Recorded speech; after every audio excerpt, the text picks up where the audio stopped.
নিবন্ধন পেতে যে নিয়মতান্ত্রিক প্রক্রিয়া তা কি সেইটার নির্বাচন কমিশন বলছে সেটা ঘাটতি ছিল এবং ঘাটতি পূরণ করার উদ্যোগ না নিয়ে আপনি অনশন করে প্রেসার দিতে চেয়েছেন।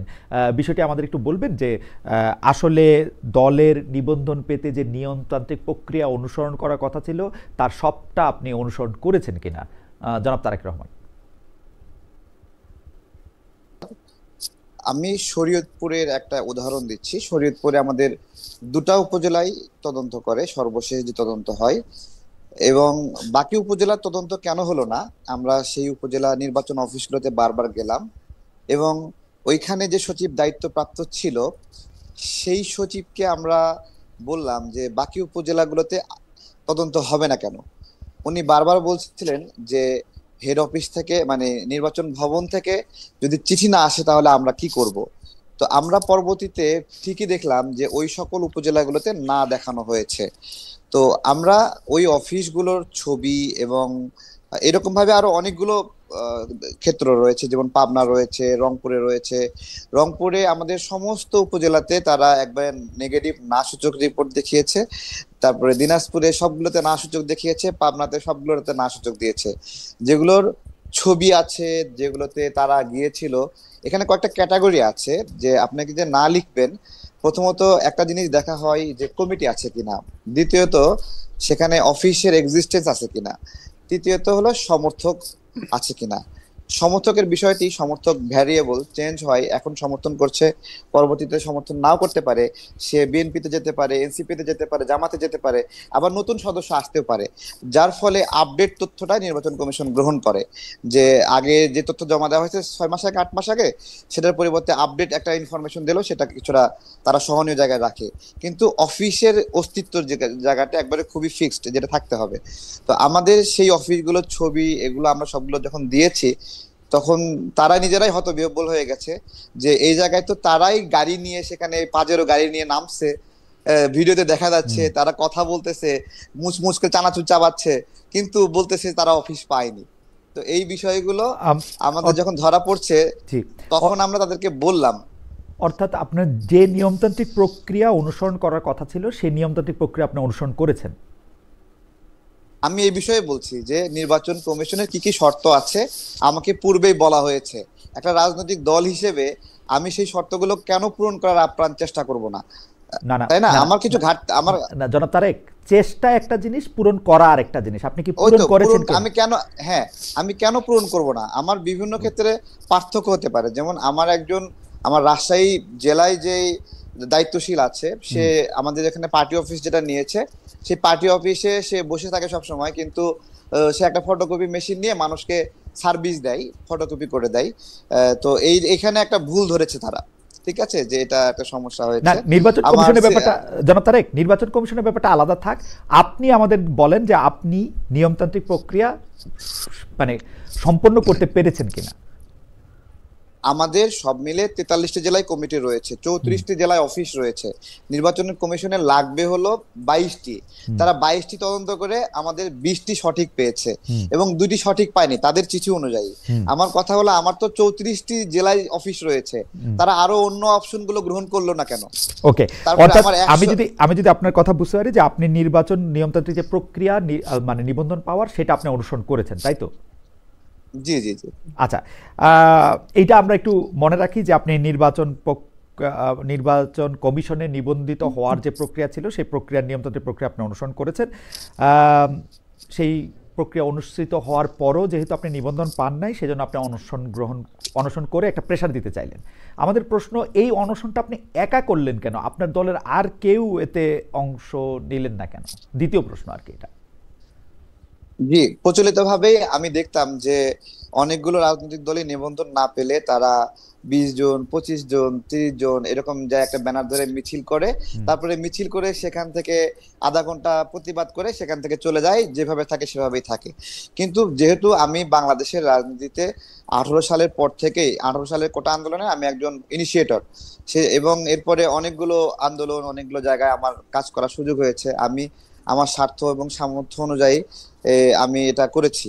তো সে জায়গা থেকে আমরা রাজনীতিটা করতে চাই, এবং ওই আধা ঘন্টার প্রতিবাদ করে চলে যেতে হবে এটা আমি চাইনি। সেজন্য আমার জায়গা থেকে আমি মনে হয়েছে যে আমি এখানে আমার এমন একটা প্রক্রিয়া খেয়াল করেছি আমি, যে আমাকে বাদ দেওয়ার একটা চেষ্টা ছিল সব জায়গায়, যেখানে সবগুলো উপজেলা একটা জেলার নেগেটিভ রিপোর্ট দিচ্ছে, এটাকে আমাকে ইন্টেনশনাল মনে হয়েছে যে যে আমাকে ছেটে ফেলার একটা সিস্টেম। এবং এখানে আমরা যেন নির্বাচনে, আমাদের কিছু মানুষ নির্বাচনে অংশগ্রহণ করতে চায়, তারা আমাকে বলছে, তারেক ভাই এতদিন ধরে আমরা রাজনীতি করছি, আমরা কি নির্বাচনে অংশ নিতে আপনাকে পারবো না এতদিন। জনাব তারেক, আপনাকে ছেটে ফেলার জন্য সবাই এত উদ্গ্রীব হয়ে চেষ্টা করবে কেমনে? আপনি কি ভোটের মাঠে অনেক বড় ফ্যাক্টর? আমি ভোটের মাঠে অনেক বড় ফ্যাক্টর কিনা জানি না, তবে 2018 সালে কোটা আন্দোলনের যে প্রাইমারি ইনিশিয়েটর ওটা আমার ছিল। 2024 সালে আমাদের সমন্বয়ক ভাইরা যখন আন্দোলনটা বন্ধ করে দিল, সেই সময় রামপুরা অঞ্চলে কিন্তু আমি আমার সাধ্যমতো আমার ভাই বন্ধু রাজনৈতিক সহযোদ্ধা যারা, তাদেরকে নিয়ে আন্দোলনটা রিস্টোর করার চেষ্টা করেছি, কতটুকু পেরেছি আমাদের এটা নাগরিকরা বিবেচনা করবে, ওই অঞ্চলের মানুষরা বিবেচনা করবে। তো এখানে অনেকেরই একটু পেইন লাগে আমাকে মনে হয়, হ্যাঁ, তারা এর এর আমাকে মাথা ব্যথা মনে করে। এর কারণ কি আপনি আসলেই মানে মানে পেইন পেইন দেয়ার একজন লোক, নাকি মানে আপনি একজন প্রতিদ্বন্দ্বী? মানে ব্যাপারটা কিরকম যে না, ধরেন সবাই, আচ্ছা, আচ্ছা আমি আমার যেহেতু অনেকগুলি গুচ্ছ প্রশ্ন করার কথা, আপনি যদি অনুমতি দেন আপনি এইটা একটু আমাকে বলেন তো, যে আপনি একটা রাজনৈতিক দলের সদস্য সচিব, কিন্তু একটা দাবি বা একটা প্রেশার করার জন্য অনশন করলেন আপনি একলা, এইটার কারণটা কি আসলে? আচ্ছা, আমি সেটাই বলছিলাম যে আমরা যদি এই পাশে 100 মানুষ থাকতাম, ওই পাশে নির্বাচন কমিশন নিরাপত্তা রক্ষী রাখতো 50 জন, দুই পক্ষ ঠেলাঠেলি করতো অথবা চাপাচাপি করতো। আমি আসলে এভাবে একটা মব ক্রিয়েট হোক আমি চাইনি। আমি চেয়েছি যে আমি একাই এখানে বসবো, যদি রাষ্ট্রের মানে হলো বিবেচনা হয় যে আমার এই বিষয়গুলো পুনর্বিবেচনা করবে, আমার বিষয়গুলো জানার চেষ্টা করবে। আমার কথাগুলো তারা শুনছিল না, আমাকে বাইরে থেকে ফিরাই দিচ্ছিল, পিএস এর মাধ্যমে বলে দিচ্ছিল নিবন্ধন নিয়ে কোনো আলোচনা হবে না। আমি খুব অসহায় বোধ করছিলাম যে আমার কথাগুলো শুনবে না কেন। আমি কিছু জায়গায় চ্যালেঞ্জ করতে চাই, আমি তাদের মুখোমুখি বসতে চাই যে কোন জায়গায় তারা নেগেটিভ পাচ্ছে, এবং আমি সেটা সুরাহা করতে চাই। আমার যদি ঘাটতি থাকে, তারা যদি কোনো মিস ইনফরমেশন হয় যে আমাকে আমার অফিসে গিয়ে পাইনি, আমি এই বিষয়গুলো ফেস করতে চাই। আমি রাজনীতির জায়গাটাতে আমি আমার অ্যাক্টিভিজম, আমার আপনি লড়াইটা আপনি চালাতে যাতে এটা চাই। মব সৃষ্টি না হয়, একটা ইয়া না হয়, সেজন্য আপনি একলা, আপনি রাষ্ট্রের হ্যাঁ, এবং আপনি রাষ্ট্রের সুবিবেচনার দিকে দৃষ্টি দিয়েছিলেন। জি, এবং দেখুন, ওইখানে আমি যখন বসছিলাম তখন আরো অনেক কয়েকটা সংগঠন আমার দেখা দেখি বসছিল, এবং তারা বিভিন্ন ভাবে মানে হলো দরজা ধাক্কাধাক্কি করেছে, আমার কাছে খারাপ লেগেছে। এবং তারা পুলিশের সাথে ধস্তাধস্তি করেছে, এটাও আমার কাছে খারাপ লেগেছে। আমি আমি আমি তাদের প্রতিপক্ষ হতে চাইনি, আমি একটা ন্যায় বিচারের জায়গা থেকে বারবার প্রার্থনা করছিলাম যে এখানে কোথাও ভুল হচ্ছে, আপনারা জাজমেন্টটা সঠিকভাবে করেননি। ওকে, তো এটা এটা আমার কাছে যেহেতু আমাকে অনেক মানুষ মায়া করে, তাই আমার মনে হচ্ছিল যে আমি লড়াইটা নিজের সঙ্গে করি, ওকে। যাতে করে তারা মায়া করে আমার বিষয়টা এটা বিবেচনা করে। জনাব তারেক রহমান, আপনি এত সুন্দর কথা বলেন, আপনার কথা শুনতেই ইচ্ছা করে, কিন্তু ঘটনা হইতেছে যে আপনি নির্বাচন কমিশনের রাষ্ট্রের যারা কর্তৃপক্ষ তাদের দৃষ্টি আকর্ষণ করতে চাইলেন, কিন্তু আপনি অনশনটা ভাঙলেন হচ্ছে বিএনপি নেতাদের কথায়। বিএনপি নেতারা আপনার কি আশ্বাস দিল? বিএনপি কি আশ্বাস দেওয়ার ক্ষেত্রে, মানে তারা তো ক্ষমতায় নাই, মানে বিএনপি নেতা জনাব সালাউদ্দিন আহমেদের কথায় আপনি অনশন কেন ভঙ্গ করলেন? মানে তারা কি আপনাকে আশ্বাস দিল যে ঠিক আছে আপনি অনশন করছেন, আমরা ক্ষমতায় আসলে আপনাকে কোনো কিছু একটা ব্যবস্থা করব, ওরকম কিছু? খুব ভালো বলেছেন। দেখুন, বিএনপি যে সকল নেতৃবৃন্দকে নির্বাচনের জন্য বিভিন্ন আসন ফাঁকা রেখেছে, আমি মনে হয় তাদের আপনার হলো চেক লিস্টের মধ্যে নাই। ঠিক আছে, সুতরাং তাদের কাছ থেকে অনেক বেশি ফেভার চাওয়ার বিষয়ে আমি বারবার বলে আসছিলাম, আমরা একটা মার্কা চাই, যে মার্কা নিয়ে নিজেরা নির্বাচন করতে চাই, আমাদের বন্ধুরা করতে চাই। এবং বিএনপির যে বিষয়টা এনেছেন যে বিএনপি এখানে করে দিবে কিনা, প্রথমত আমি আপনার হলো এখানে খুব করে চেয়েছিলাম যে কোনো রাজনৈতিক দল এসে চাপ সৃষ্টি করে আমার নিবন্ধনটা নিয়ে দেখে, তা আমি চাইনি। ঠিক আছে, এবং ইলেকশন কমিশন থেকেই বারবার একটা কথা বলেছিল যে আমাদেরও ভুল হতে পারে, আমাদের অফিসাররাও ভুল করতে পারে, তারেক চাইলে আপিল করতে পারে। ঠিক আছে, এই বিষয়টি আমাকে সালাউদ্দিন ভাই প্রথমে এসেই বলে, তোমাকে তো আপিল করার সুযোগ দিয়েছে, তুমি আর কত নিজের কষ্ট দিবা। ঠিক আছে, আর হলো আমি আসলে হতবিহ্বল হয়ে গিয়েছিলাম, সালাউদ্দিন ভাই আসছে, তো আমি তো ওনাকে অনেক রেসপেক্ট করি, তারপরে রাজনৈতিক কারণে অনেক বিষয়ে আলোচনা পরামর্শ ভাইয়ের সাথে হয়, বড় ভাইয়ের মতো। উনি আসছে, ওনার আশেপাশে যে শক্তিমান মানুষগুলো আছে তারা মুহূর্তের মধ্যে আমাকে উঠে অ্যাম্বুলেন্সে পুরাই দিল আমি বুঝে ওঠার আগে। ওকে, ঠিক আছে। মানে তো এইটা আমি এইটাও আসলে এইটাও প্রায় বোঝাই গেল। জনাব তারেক রহমান, আপনাকে ধন্যবাদ। আমি আপনার কাছে আবার আসব এবং আমি একটু অ্যাডভোকেট রাজ্জাকের কাছে জানতে চাইবো যে অ্যাডভোকেট রাজ্জাকে, আমি দুই একটা জিনিসের মানে মূল প্রশ্নে যাওয়ার আগে আমি এই বিষয়ের দুই একটা জিনিসের জন্য আপনার সাহায্য চাই। একটা কথা হচ্ছে যে আপনি কি মনে করেন জনাব তারেক রহমান নিবন্ধন পাওয়ার জন্য যে শর্তগুলি ছিল সেই শর্তগুলি পূরণ করেছেন, তারপরও তাকে নির্বাচন করতে দেওয়া হয় নাই, বা সরি ধন্যবাদ। নিবন্ধন পাইতে দেওয়া হয় নাই? মানে আপনি এটাকে কিভাবে দেখছেন? ধন্যবাদ খালেদ ভাই আপনাকে এবং তারেক। আপনাদের দুইজনের সাথেই আমার এই দেখা হইলো মুখোমুখি পর্দায়। তো যাই হোক, আপনার দর্শক শ্রোতা সবাইকে শুভেচ্ছা। ইনফ্যাক্ট তারেক যে কথাগুলো বলল তার ভিতর সে নিয়ম মাফিক সবকিছু করার চেষ্টা করছে এবং কিছু অফিস তারা ভিজিট করছে যেটা যেভাবে করা দরকার। কোথাও কোথাও যায়নি, আবার কোথাও কোথাও থাকা সত্ত্বেও বলছে যে no no no column fulfill করে দিতে তারেকের বক্তব্য। এবং তারেকের বক্তব্যে একটা জিনিস একেবারে পরিষ্কার যে সে দৃঢ় চিত্তে কিন্তু বলতে পারেনি যে I have fulfilled all the requirement. মানে একেবারে 100% বলতে যা বোঝায় সেখানে সে বলছে যে হয়তো হয় নাই। আর টোটাল বিষয়টাই in between the demand of the election commission এবং তার নিজস্ব প্রস্তুতি দুয়ে মিলে। এখন নির্বাচন কমিশনের শর্ত সে পূরণ করবে। আর যদি এমন বিধান আছে না, নর্মাল কোর্সে যেটা হয়, কারণ আমি তারেকের এই বিষয়টা বেশ অনেকদিন ধরেই শুনতেছি তার এই নিবন্ধন সংক্রান্ত, সেক্ষেত্রে যদি ধরেন কিছু ফুলফিল না করে থাকে তাহলে তাকে টাইম টু টাইম বলা উচিত ছিল যে তোমার এই রিকোয়ারমেন্টটা ফুলফিল হয় নাই, তো তুমি এটা করো। তারপরে সেগুলা বলা উচিত ছিল বা বলে সাধারণত।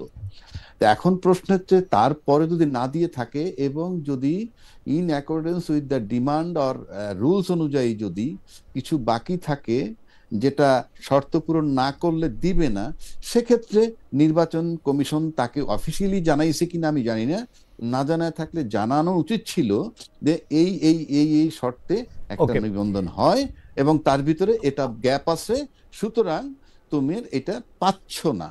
যদি না পেয়ে থাকে তখন ওই ডিমান্ড, তখন সে যেহেতু অনশনের পথ বেছে নিছে, তার সাথে একটা তার বিনয় প্রকাশ পাইছে যে হ্যাঁ, যে তার রাজনীতি করতে একটা ইচ্ছুক, প্লাস সে একটা রাজনৈতিক দল হইতে ইচ্ছুক, কোন দলের সাথে সম্পৃক্ত হইতে ইচ্ছুক না। সেক্ষেত্রে সে একটা বিনয়ের একটা মানে বিনয় তৈরি করে পেতে চেয়েছে। সে অনেকটা অ্যাডভোকেট রাজ্জাকি, আপনি তো আমি আপনাকে শুনি, আপনি তো রাজনৈতিক বিশ্লেষকও বটে। আপনার কাছে কি এরকম মনে হয় যেহেতু জনাব তারেক ক্রমাগতভাবে এনসিপির বিভিন্ন দুর্বলতা, সেটি উনার কাছে প্রমাণ আছে কি প্রমাণ নাই সেটি আমি জানি না, বলে থাকেন, সরকারের সাংঘাতিক সমালোচনা করে থাকেন, জামায়াত ইসলামের এগেনস্টে একটা অবস্থান নিয়ে থাকেন, সেই জন্য কি উনার নিবন্ধনটা ঝুলে গেল? কারণ উনি যেটা তুলনা দেন যে উমুক উমুক পার্টি আসলে উনার চেয়েও কম অফিস নিয়ে কম ইয়ে করে নিবন্ধন পাইলো। আপনার কাছে কি এরকম মনে হয় যে উনি কি আসলে এনসিপির বিরুদ্ধে ওনার একটা অবস্থান, জামায়াতের বিরুদ্ধে একটা অবস্থান, সরকারের বিরুদ্ধে একটা অবস্থান, এইটার কারণে উনি নমিনেশন পায়, মানে সরি এই যে বারবার নমিনেশন বলতেছি, মানে নিবন্ধনটা পাইলেন না? এটা কিন্তু আমার কাছে, আমি যদি বলি এটা হাইপোথেসিস হবে, কারণ এটা পিওরলি এটা আমার পক্ষে বলা খুবই কঠিন। এই কারণে আমি কি করে বলবো এটা, একমাত্র যেমন ধরেন এই যে আমরা একটা কথা বলি যে জুলাই চেতনা ধারণ করে কারা, ফর এক্সাম্পল এই যে জুলাই চেতনা ধারণ করে কারা, এটা নাম্বার 1 যে ব্যক্তি ধারণ করেন তিনি, নাম্বার 2 এই ব্যক্তি যে ধারণ করেন এটা যারা বিশ্বাস করে। দুইটা ব্যাপার এখানে। আমি যেমন ফর এক্সাম্পল তারেক জুলাই চেতনা ধারণ করে, এটা তারেকের বক্তব্য ধরে নিলাম আমি, সে ধারণ করে। আর ইন এডিশন আমি যদি বিশ্বাস করি যে সে জুলাই চেতনা ধারণ করে, তাহলে দুয়ে মিলে সোনায় সোহাগা। এখন জামাতের কারণে পাচ্ছে কিনা এটা ফিল করবে কিন্তু তারেক, এবং এনসিপির বিরোধিতা করে সেজন্য কিনা সেটা ফিল করবে তারেক, সরকার তার বিরোধিতা করে কিনা ফিল করবে আপনার পিছনে ডক্টর অ্যাডভোকেট রাজাকে আপনার পিছনে অনেকগুলি বই দেখতে পাচ্ছি। এই আইনের বইয়ের মধ্যে কিন্তু সার্কামস্টেন্সিয়াল এভিডেন্সটা একটা বড় জায়গা নিয়ে আছে। আমরা যদি দেখি যে পৃথিবীতে আসলে কোইন্সিডেন্স বলে কিছুই হয় না, মানে এমন যদি হইতো যে তারেক সাহেব আসলে এনসিপির সাথে তার অনেক বন্ধুত্ব, জামায়াতের সাথে তার অনেক ভালো সম্পর্ক, তারপরে এটা পাচ্ছে না, তাহলে কিন্তু এই প্রশ্ন আলোচনায় আসতো না। কারণ মানে আমরা তো আসলে সার্কামস্টেন্সে দেখতে পাচ্ছি যে উনি শত্রু ঘোষণা করেছেন এবং উনি এক ধরনের বন্ধুত্ব করেছেন বিএনপির সঙ্গে। এইটাতে মনে হয় না যে এই বন্ধুত্বটার জন্য ওনাকে মূল্য দিতে হচ্ছে? এখন আপনি যদি বলতে চান যে তারেকের সাথে বিএনপির বন্ধুত্ব হয়েছে বলেই কি এনসিপি তার উপরে খেপেছে? হ্যাঁ, আমি এরকম বলতে চাচ্ছি, কারণ উনি অনশন করতেছেন, এনসিপির কেউ তো তাকে দেখতে গেলেও পারতেন, সরকারের কেউ তো তাকে, কিন্তু বিএনপির অনেক বড় বড় নেতৃবৃন্দকে আমরা দেখেছি, আমরা এনসিপি বা জামাত ইসলামকে দেখি নাই। আচ্ছা, তার আগে একটা কথা বলে নি, ওটা ছুটে যাবে। মানে আমি বলছি যে ফাইনালি যদি সে যেহেতু তাকে নিবন্ধন দেয় নাই এ পর্যন্ত, তখন তার উচিত ছিল তাদের কাছ থেকে একটা কিছু আদায় করা, যে আপনি কেন আমাকে দিচ্ছেন না সেটা রিটেন ফর্মে দেন।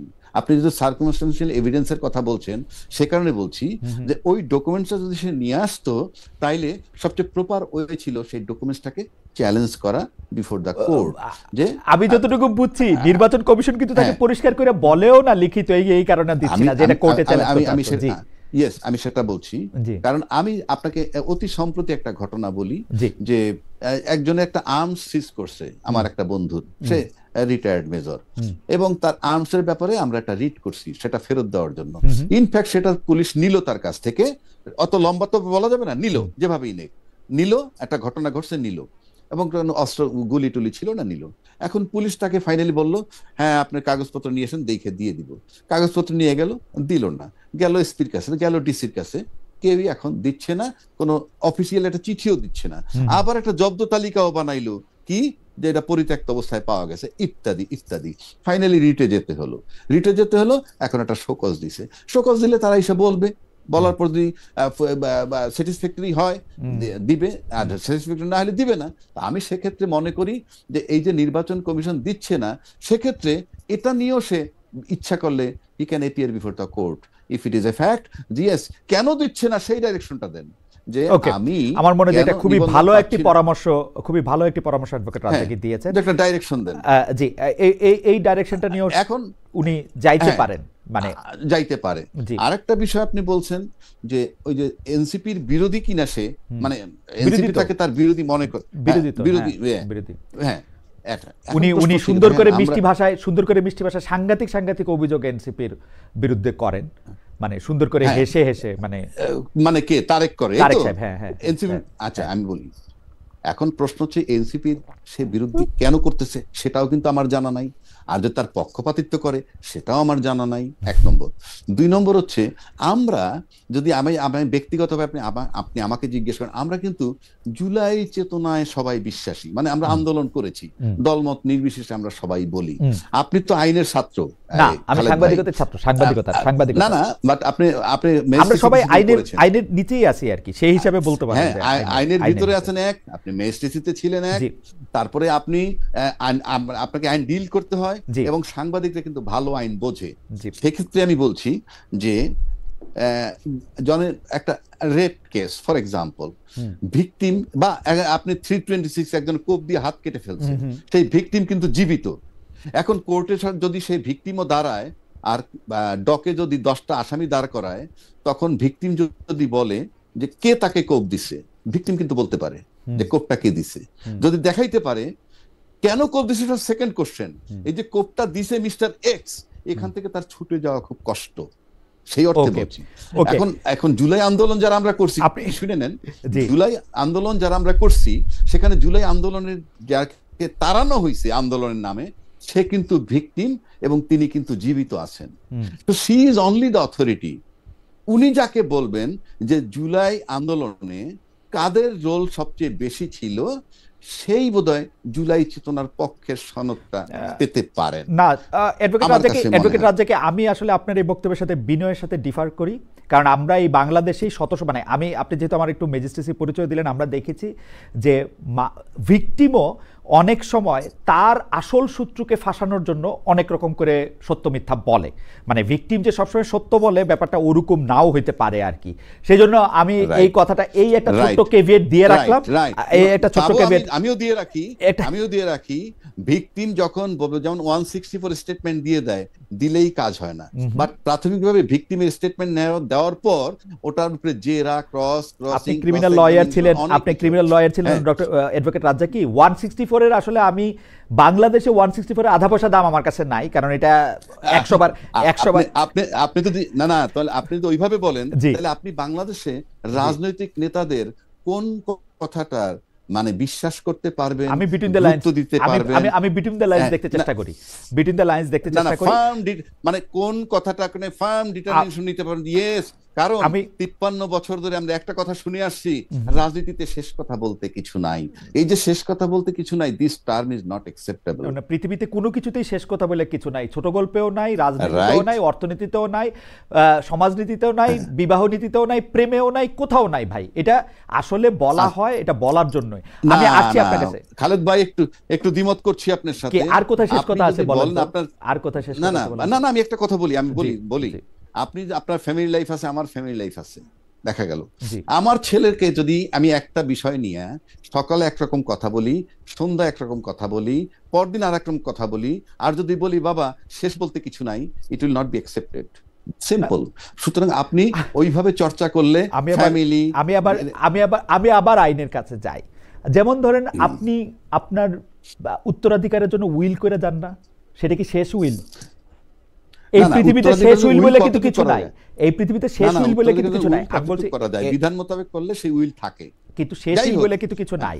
যাই হোক, হাওয়েভার শেষ উইল বলে কিছু নাই, আমার কাছে শেষ কথা বলেও কিছু নাই সব ক্ষেত্রে। কিন্তু জনাব তারেক, আমি আপনার কাছে আসতে চাই যে জনাব রাজ্জাকি আপনাকে আসলে একটা পথ দেখাইছেন যে আপনাকে আসলে ঠিক কাগজেরও দরকার নাই, কেন তারা কাগজ দিচ্ছেন না সেটাও আপনি চ্যালেঞ্জ করতে পারেন, কিন্তু সেটা অন্য কথা।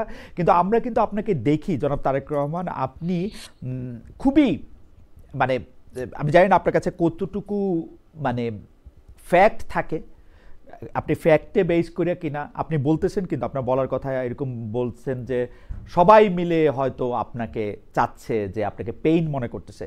কিন্তু আমি যদি একটা ছোট্ট উদাহরণ আপনার কাছে জানতে চাই, আপনি যখন অনশন করতেছিলেন, আপনি এই রাষ্ট্রের, এই সরকারের একজন প্রধান ব্যক্তি, যিনি, তাকে আপনি যে ভাষায় আপনি বকাবকি করলেন, গালাগালি করলেন, বা যে ভাষা আপনি তাকে সম্বোধন করলেন, এটা কি ঠিক আছে? মানে is it okay for you জনাব তারেক?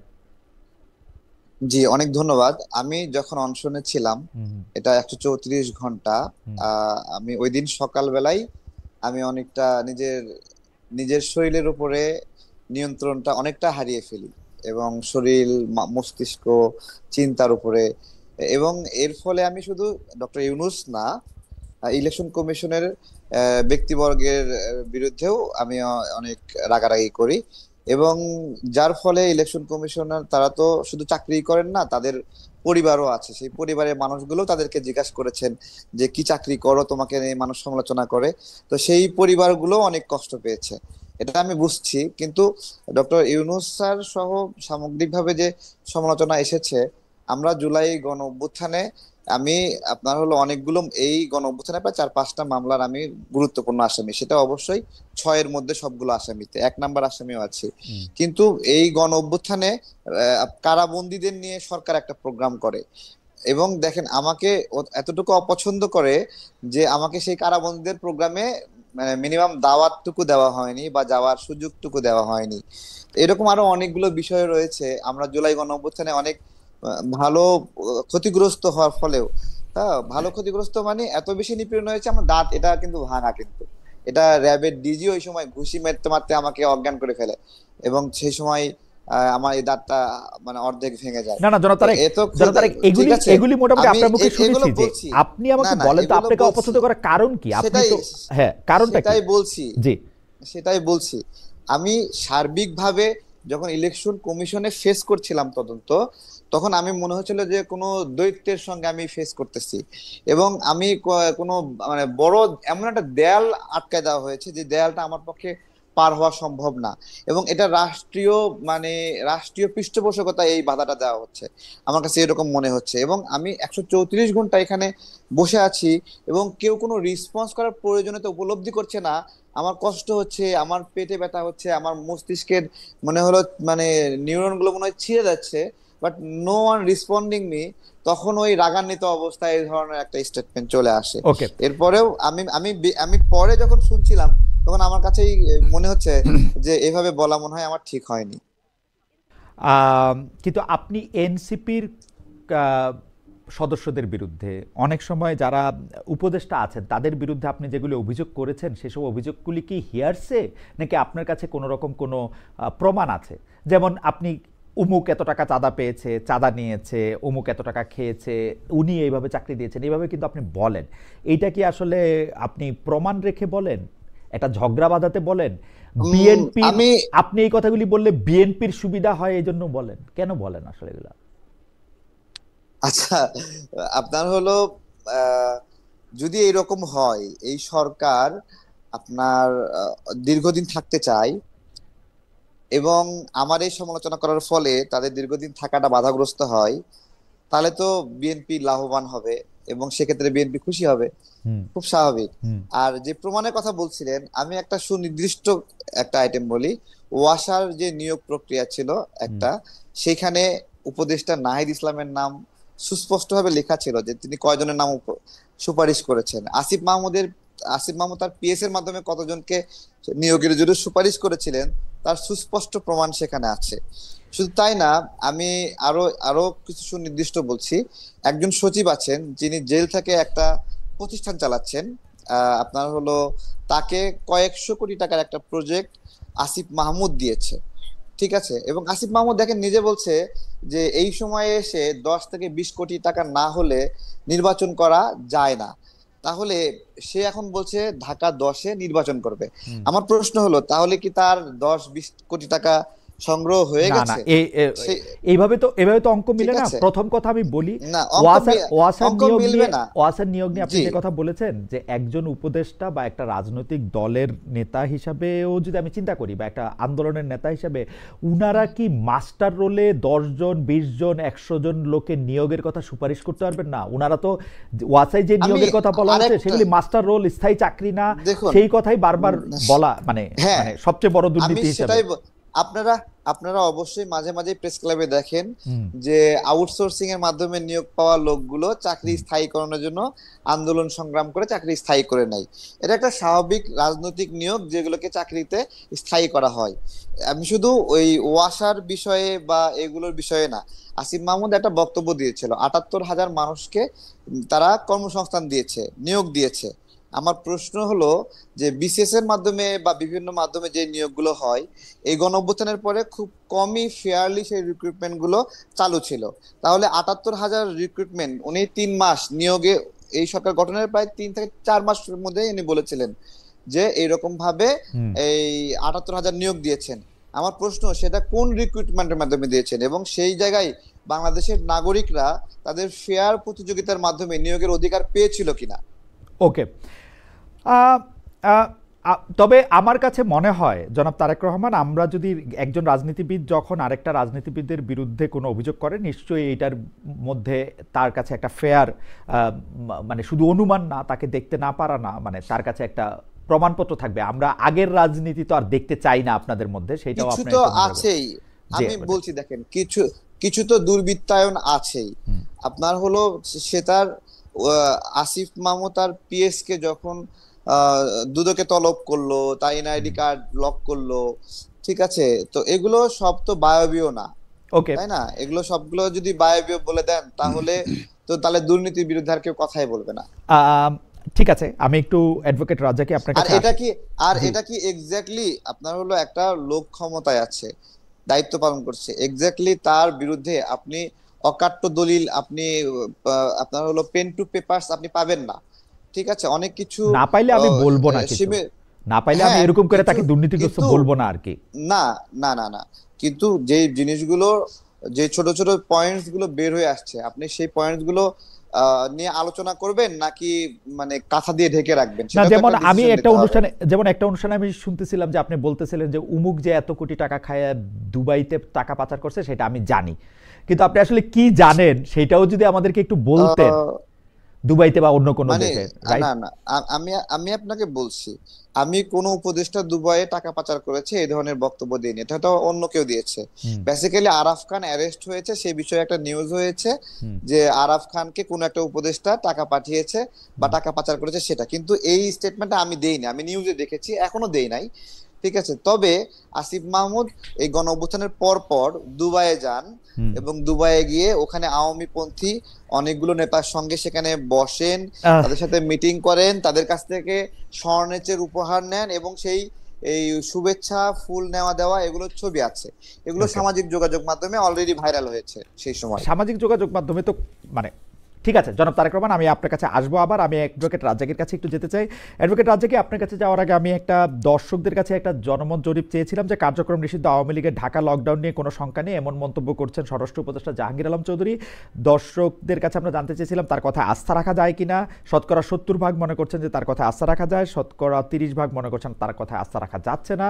29,000 দর্শক এখানে ভোট দিয়েছেন। আমি একটু অ্যাডভোকেট রাজ্জাকি আপনার কাছে জানতে চাইবো যে জুলাই সনদ নিয়ে অনৈক্য, গণভোট নিয়ে ভিন্ন মত, চলমান সংবিধান নাকি নতুন সংবিধান, এসব বিষয় যে ঝুলে আছে এগুলি নিয়ে অন্তর্বর্তী সরকার শেষ পর্যন্ত ঐক্যমত তৈরি করতে পারলো না কেন? জাতীয় ঐক্যমত কমিশন কেন হাল ছেড়ে দিয়ে বলা যায় বিদায় নিল? সার্বিকভাবে বিষয়টি কিরকম ভাবে দেখছেন বা কি দেখছেন আপনি?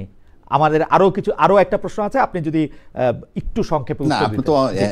একবারে তো অনেকগুলো প্রশ্ন করলেন যে হুম, হুম। মানে এই সংবিধান না কোন সংবিধান। জি জি। আহ, বিষয়টাগুলো হচ্ছে, আমি সিম্পল আপনাকে যদি বলি, বর্তমান সরকারটা কিন্তু অন্তর্বর্তীকালীন সরকার, হুম, এবং এই অন্তর্বর্তীকালীন সরকারটা আমার চেয়ে আপনি ভালো বোঝেন, হুম, বারবার বলি because I paying full respect to you, যে আপনি ভালো বোঝেন অন্তর্বর্তী সরকার হলো একটা সরকার চলে গেছে আর একটা সরকার আসবে, এর হুম, মাঝখানের সময়ের যে হুম, সরকার। হুম, এবং অন্তর্বর্তীকালীন সরকার কিন্তু 2 দিন থাকুক আর 2 বছর থাকুক, পূর্ণাঙ্গ সরকার।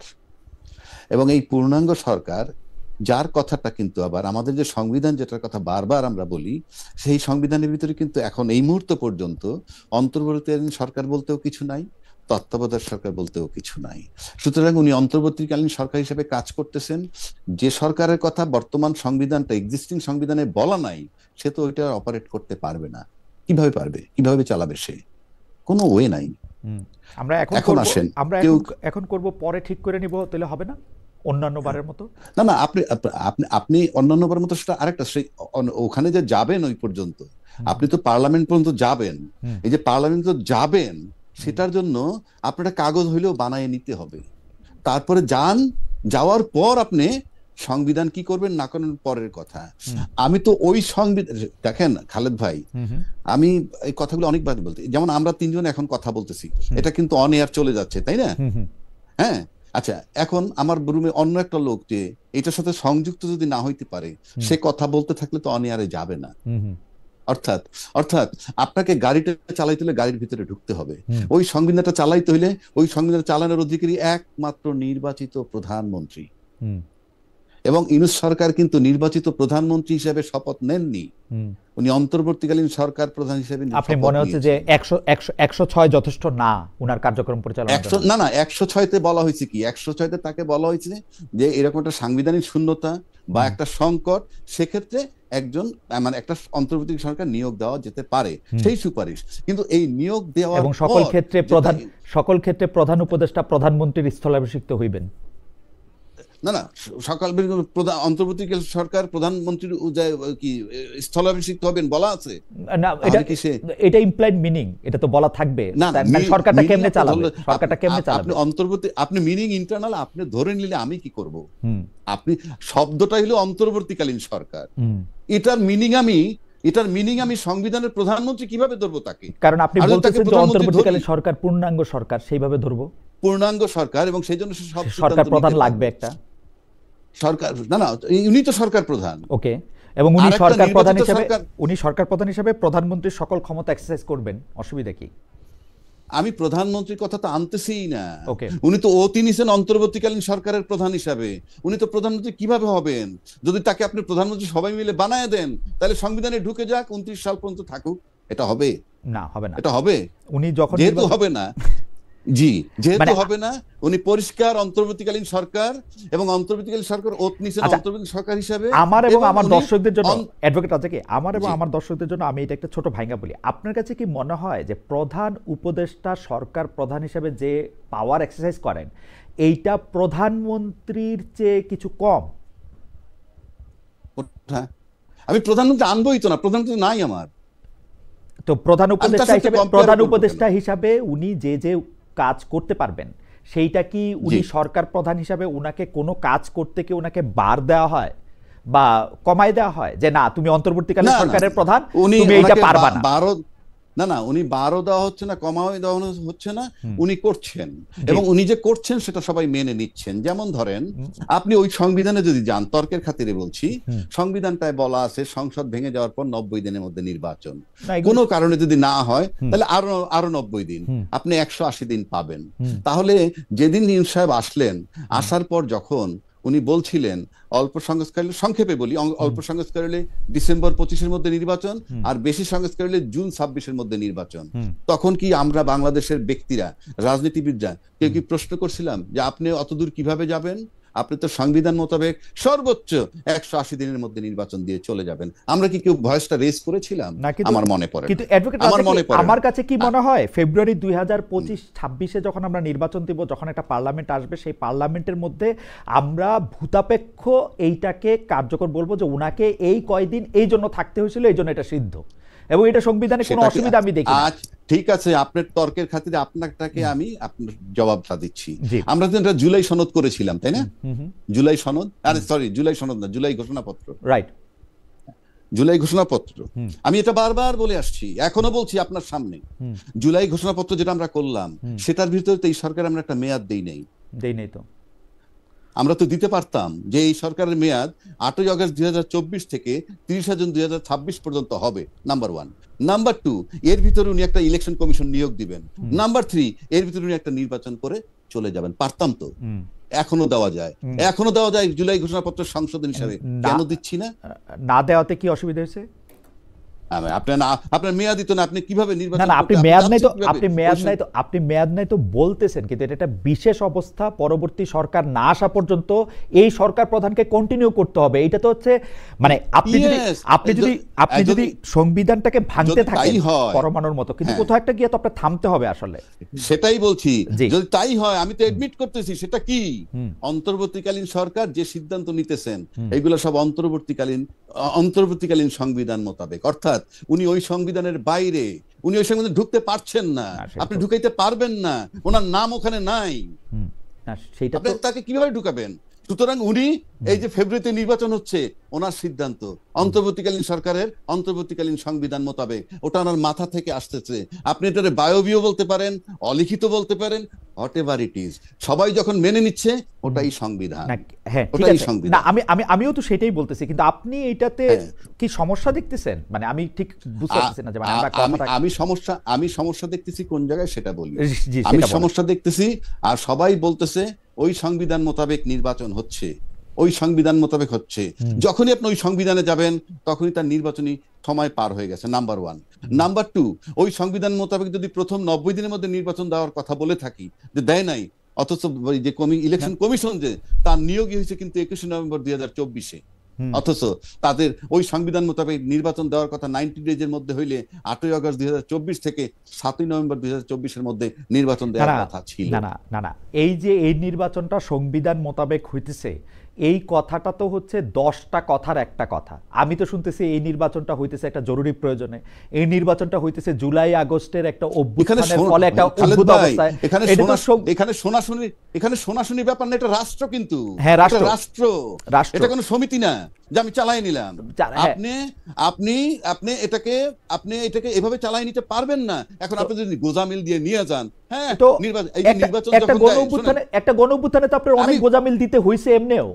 এই তো একটা গণ অভ্যুত্থানে তো আপনার গোজামিল দিতে হইছে। আমার তো গোজামিলের প্রবলেম নাই, আমার তো গোজামিলের প্রবলেম নাই। না, আপনি গোজামিলে প্রবলেম নাই মানে কি? তাইলে তো আপনি বলতে পারেন প্রথম যে এই আপনি আমাদের দেশে আরো অভ্যুত্থান হয়েছে, সামরিক অভ্যুত্থান হয়েছে, বেসামরিক অভ্যুত্থান হয়েছে, কিন্তু আমরা কি কোনো অভ্যুত্থানের পরে দেখছি এরকম যে বায়তুল মোকাররমের খতিব পালায় যায়, যার পিছে লক্ষ না না, সেটা তো লক্ষ আরেকটা নামাজ কথা হলো, পড়েছে? সেটা তো আরেকটা কথা না হলো। না না না, কেন আপনি বলবো না? আপনি আপনার আমাদের situation- দেশে যে অভ্যুত্থান হয়েছে সেই অভ্যুত্থানে আমি কি বলি- হয়েছে আপনার আমি মনে করাই দেই। আমাদের এই আচ্ছা। অভ্যুত্থানের পরে কে সরকার চালাবে এবং এই সরকার চালানোর পরে কি হবে সেই এক ব্যক্তির জন্য সংবিধান চেঞ্জ হয়েছে। বলেন কার? শুনেন, শাহাবুদ্দিন সাহেবের জন্য সংবিধান চেঞ্জ হয়েছে, উনি রাষ্ট্রপতি থেকে আবার প্রধান বিচারপতিতে গেছেন। আচ্ছা, সেখানে আসছি আমি। শাহাবুদ্দিন সাহেবের শুধু একটা মাত্র পার্ট ছিল যে উনি আবার পূর্বের পদে ফেরত যাবেন, এইটুকু অসাংবিধানিক। বাট তাকে যে ভাইস প্রেসিডেন্ট নিয়োগ দিছে, তার কাছে ক্ষমতা হস্তান্তর করছে, সব সাংবিধানিক। না না, সব সাংবিধানিক, সব সাংবিধানিক। শুধু তাকে ফেরত যাওয়াটা, শুনেন, ফেরত যাওয়াটা কেন? ফেরত যাওয়াটার সাথে আমার রাষ্ট্রের কোনো হ্যাম্পার হয় না।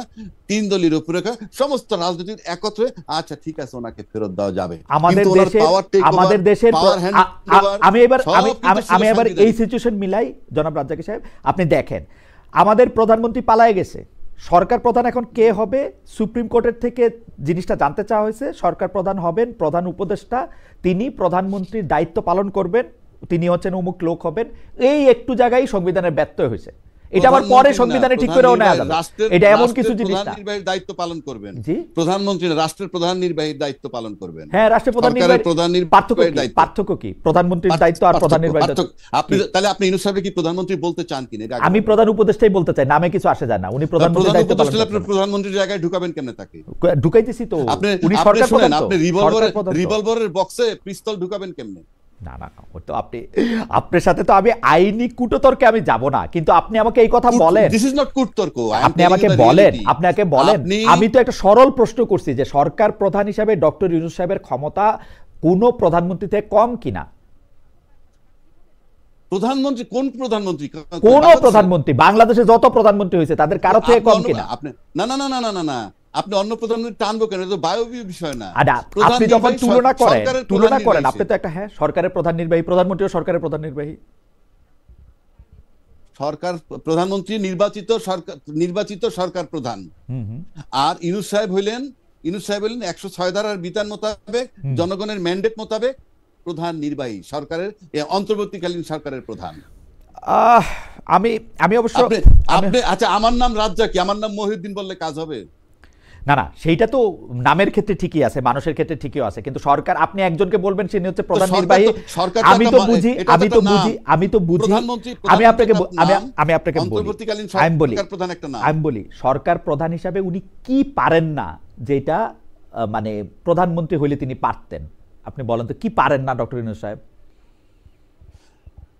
আপনি যেহেতু সে পূর্ণাঙ্গ সরকার এবং সরকার প্রধান, সুতরাং সংবিধান মোতাবেক, অর্থাৎ কোন সংবিধান?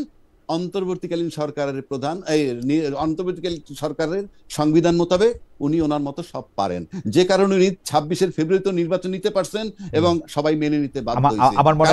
আমার মনে হয় আলোচনাটা এখানে টু বি কন্টিনিউড রাখতে পারেনি যে 90 দিন বা 180 দিনের মধ্যে নির্বাচন করতে হবে। ওকে, এটা কেউ বলতে পারেনি। ওকে, আমরা টু বি কন্টিনিউড আলোচনাটা, আপনি এখন যদি এইটা একটু বলতেন ছোট করে, যে জাতীয় ঐক্যমত্য কমিশনকে কি আপনার কাছে মনে হয়েছে হাল ছেড়ে দিয়েই বিদায় নিল? মানে জাতীয় ঐক্যমত্য কমিশন আসলে ঐক্যমত্য প্রতিষ্ঠা করতে পারলো কিনা?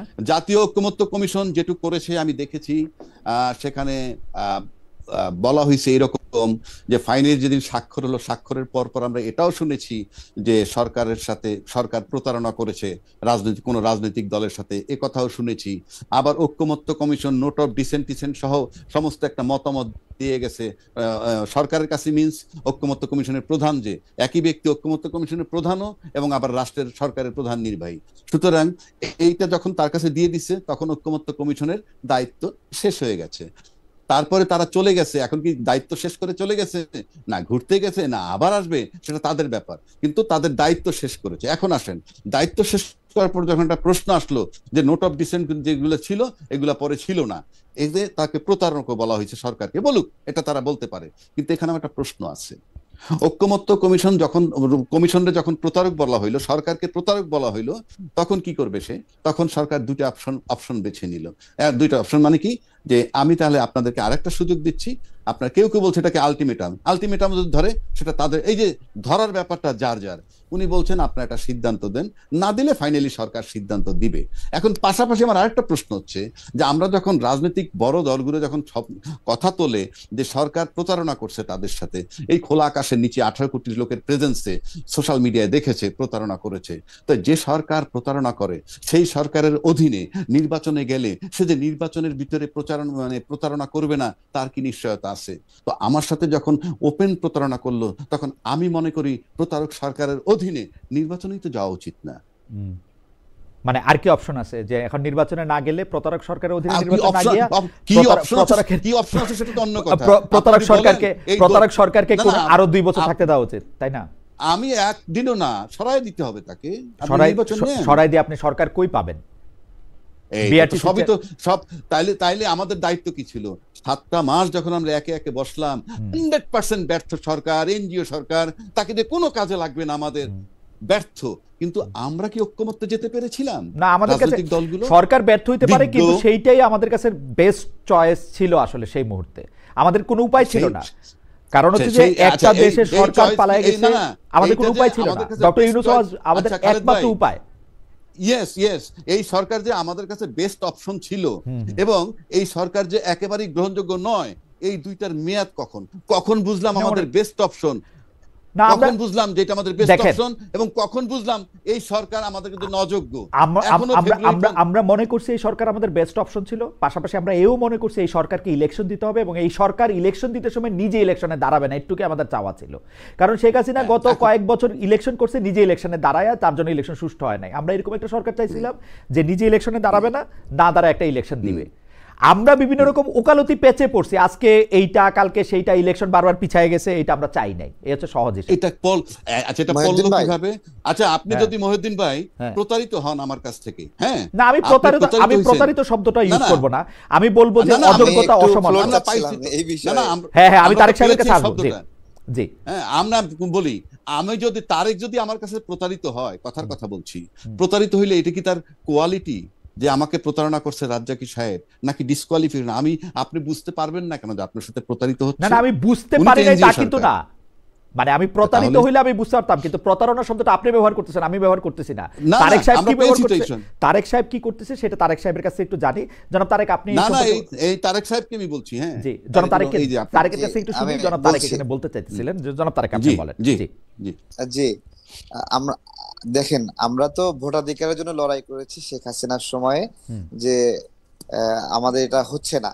যিনি সরকারে থাকবেন তিনি আবার এমপি নির্বাচনে যাবেন, এবং তিনি সরকারে থেকেই তিনি নির্বাচনের আয়োজক এবং তিনি এমপি প্রার্থী।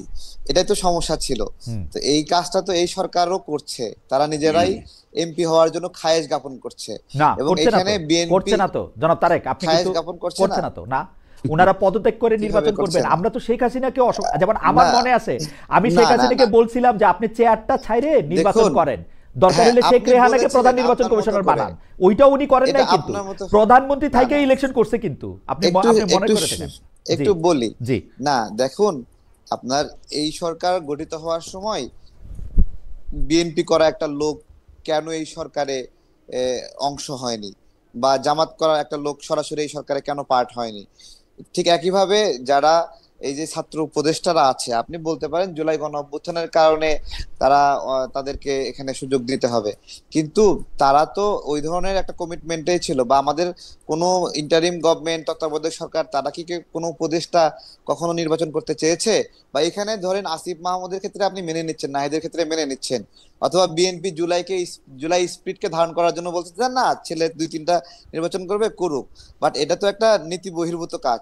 ওইখানে যদি সাক্ষাৎ সাহেব অথবা আসিফ নজরুল স্যার যদি বলে আমি পদত্যাগ করে নির্বাচন করব, অথবা প্রধান উপদেষ্টা যদি বলে আমি পদত্যাগ করে নির্বাচন করব, ঠিক আছে, সেগুলো কতটুকু মানানসই? আপনি ক্যাটাগরি করে ফেলছেন যে অল্প বয়স্ক উপদেষ্টা হলে সে নির্বাচন করতে পারবে, আর বেশি বয়স্ক উপদেষ্টা হলে সে নির্বাচন করতে পারবে না। জনাব তারেক, আমি একটা কথা বলি, বাংলাদেশের মানুষ নির্বাচনে অংশগ্রহণ করতে পারবে না, বাংলাদেশের যে কোনো মানুষ, এই দাবি কিন্তু আমরা কখনো করি নাই। আমরা বরাবর দাবি করছি আপনি ইলেকশন করেন, চেয়ার ছেড়ে দিয়ে ইলেকশন করেন। এখন জনাব আসিফ মোহাম্মদ সজীব ভাইয়া হোক আর ডক্টর মোহাম্মদ ইউনূস হোক, ওনারা যদি চেয়ার ছেড়ে দিয়ে ইলেকশন করেন, আপনি তাদেরকে কেন দোষ দিবেন? চেয়ার ছেড়ে দিয়ে ইলেকশন করবে তো? শুনেন, এই সরকারটা আসলে ওই আপনার কোনো রাজনৈতিক সরকার হিসেবে রাজনৈতিক প্রতিনিধিরা এই সরকারটা গঠন করেনি। যারা রাজনীতি করবে তারা এখন যদি এই জায়গাতে, এবং সে যদি দেখেন সে রাজনীতি করার উদ্দেশ্যে নিজ এলাকায় আপনার হলো বড় একটা বাজেট নিচ্ছে, এবং এটা এটা নির্বাচনের আগে সে মহান হওয়ার চেষ্টা করতেছে সরকারি টাকা দিয়ে, সরকারি টাকা খরচ করে। এগুলোকে আপনি পজিটিভলি নিতে পারেন, কিন্তু আমি নিতে পারছি না। আমাদের জনাব তারেক ethics রহমান, বলে, আপনার আমি ব্যাপারটা বলি। ধরেন আপনি বিএনপির ভারপ্রাপ্ত চেয়ারপারসন তারেক রহমান, যিনি এখন প্রধানমন্ত্রী আছেন, 5 বছর আপনি প্রধানমন্ত্রী আছেন, 5 বছর প্রধানমন্ত্রী থেকে বাংলাদেশের অনেকগুলি জায়গায় আপনি অনেকগুলি উন্নয়নের কাজ করছেন, কাজ করাইছেন। তার মানে কি জনগণ আপনাকে ভোট দিবে? এটা আপনার মানে এটা আপনার পাওনা হয়ে গেছে ভোট? না না, তো আমি আপনি আপনাকে চেয়ার বলি, ছেড়ে ইলেকশন জনগণকে করবেন, ভোট দেওয়া, চেয়ার ছেড়ে জনগণের কাতারে নেমে না না, ইলেকশন করবেন, সেটা তো আপনি চেয়ার যে কোনো সময় দেখেন, করতে পারেন। দেখেন অন্তর্বর্তীকালীন সরকারের কোনো উপদেষ্টা বা তত্ত্বাবধায়ক সরকারের কোনো উপদেষ্টা যখন চেয়ার ছেড়ে নির্বাচন করতে চাইবে, তা এবং তার আগে সরকারের পক্ষ থেকে তার এলাকায় স্পেশাল বাজেট দেওয়া হবে, এগুলো এগুলো এথিক্স এর মধ্যে যায় না। আমি মনে করি যায় না। না ঠিক না, আছে? কিন্তু কিন্তু আমরা কিন্তু গত 15 বছর, 17 বছর, 21 বছরের সবকিছু আমরা ভুলে যেতেছি। আমরা কিন্তু না, শেখ ভুলে হাসিনাকে যাচ্ছি বলছিলাম যে আমরা। আপনি প্রধান নির্বাহীর চেয়ার ছাড়েন, ছাইরা আপনি ইলেকশন করেন। একটাই দাবি ছিল আমাদের গত 15 বছরে, যে আপনি ছাইরা ইলেকশন করেন, কারণ আপনি থাইকা ইলেকশন হ্যাঁ, করলে আপনি কি কিন্তু করেন এটা আমরা দেখতে ধরেন, পাচ্ছি। না না না না, আমি বলছি, হ্যাঁ। দেখেন এটা হলো মানে প্রচলিত রাজনৈতিক সরকার না। এখানে যে মানুষগুলো আসছে, এটা একটা সামাজিক চুক্তি ছিল ওই সময়েই, যে অন্তর্বর্তীকালীন সরকারের উপদেষ্টারা নির্বাচনে অংশগ্রহণ করবে না, এরকম একটা বলা বলি ছিল, এবং এই ধরনের একটা প্রজ্ঞাপন হওয়ার কথা ছিল।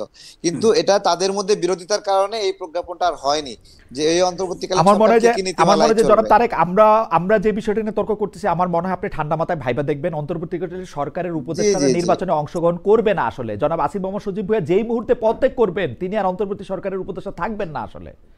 তাকে বিচারের আওতায় আনা উচিত, তার অর্থনৈতিক ব্যবস্থাপনা দুদক দিয়ে তদন্ত সেইটা আপনি করা উচিত। আলাদা তাকে আলাপ তো- করেন, আপনি না, না, 100 বার না, বিচার না। করেন তারে। নির্বাচন তো দূরের কথা, নির্বাচন তো দূরের কথা, সে এই আগ্রহ পোষণ করার সঙ্গে সঙ্গে তাকে বহিষ্কার করা উচিত ছিল।